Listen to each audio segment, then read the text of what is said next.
Hello everyone, DonTheCrown here, and today I want to do a quick video to help out all the new and returning players to Torchlight Infinite, because I think there are a lot of little things that are really easy to overlook or just to not understand. Now when you finish the campaign, you're going to be standing basically right here. You have a quest to go talk to this guy, and then a quest to go over to this guy Mod over here, and then finally you talk to Zach. And then you can pretty much just start doing the end game Netherrealm stuff. And there will be a progressive quest over here on the left hand side to kind of like give you some goals of like killing the boss of Glacial Abyss, and then kind of just progresses up and up and up. But there's a lot of little things that maybe are a little bit different from the campaign to the end game, and let's talk about those real quick. The first thing is that you're going to want to find gear that has energy on it. When you are going through the campaign, gear tends to not have energy at all. But once you start dropping some higher level items, it will have energy available on it. And the higher item level stuff becomes, the more max energy it can have. So typically like single slot items like one-handers will have 61 at max. Same with hat, boots, and your chest armor can go up to 122. And this is just really important because this is what gives you the juice to fill out all of these slots that you might want to use for all your different skills. And if we click up here on energy, we can see all of the stuff I've spent points on.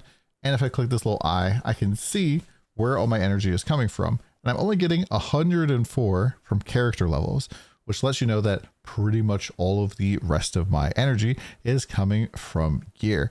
And that is absolutely very important for getting your power level up, especially for auras. Like auras, you can pretty much very early on get like supports and stuff into here that will help you like use restrain to reduce the amount of mana that is being compensated or consumed basically by your auras.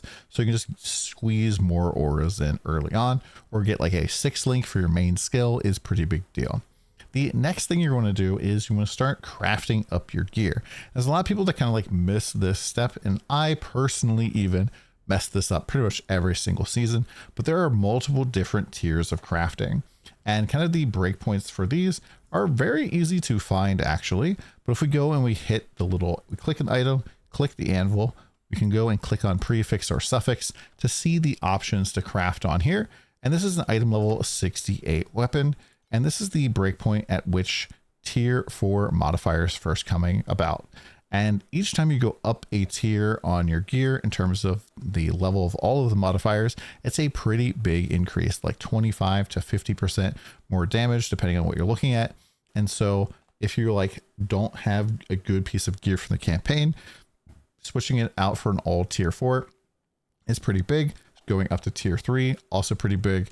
Tier 2, though, is kind of like a nice watershed moment for a lot of builds. Getting like full tier 2 gear is going to help you out tremendously.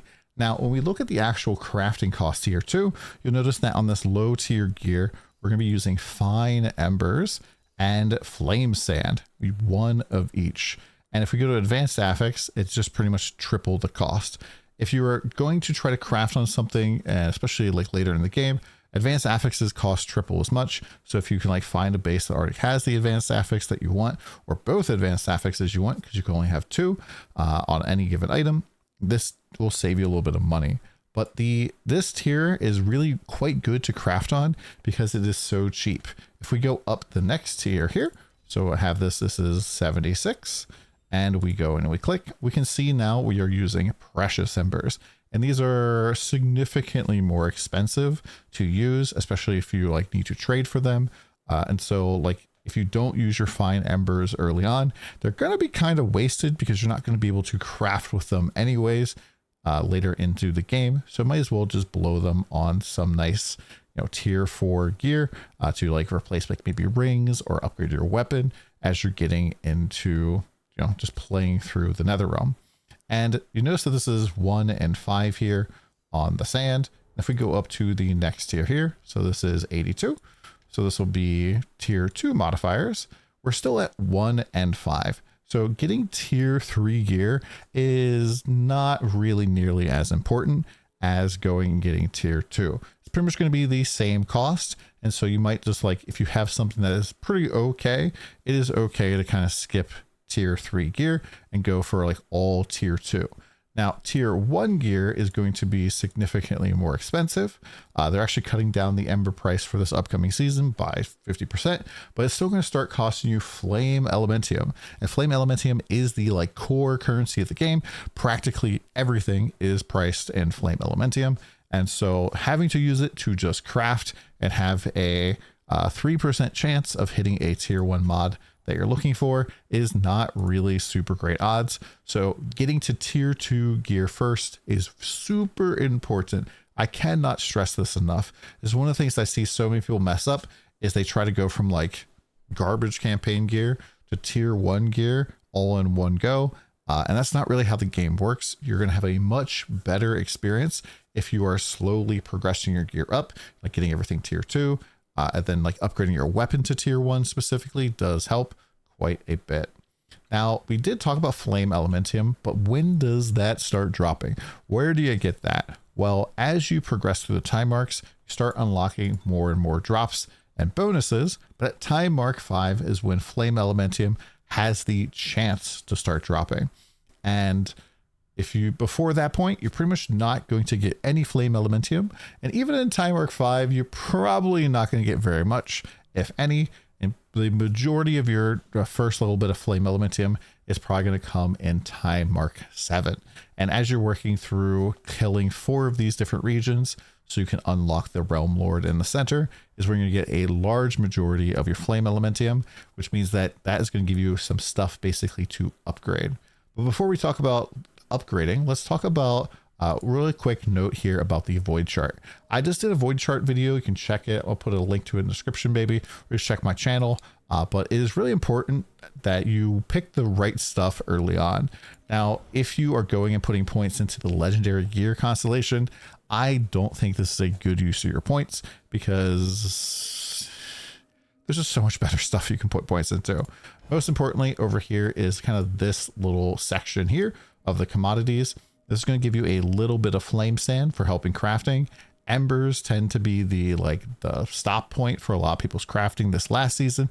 Maybe it'll be better this season, but these are going to make it so that you have more embers dropping, especially from like bosses here. So bosses have a 10% chance to drop 1 additional ember.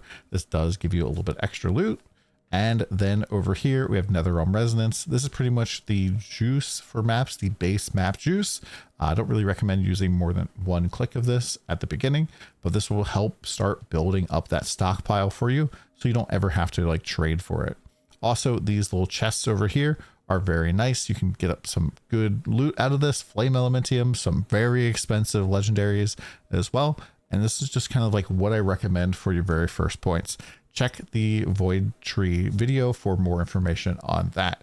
Now, we talked real quick about upgrades, but one of the biggest mistakes I see people make is they're like, okay, so my build guide has me using this shield with these corrosions on it, but when I go and I price check it, it's giga expensive. This is going to take forever for me to go up and get anything done here.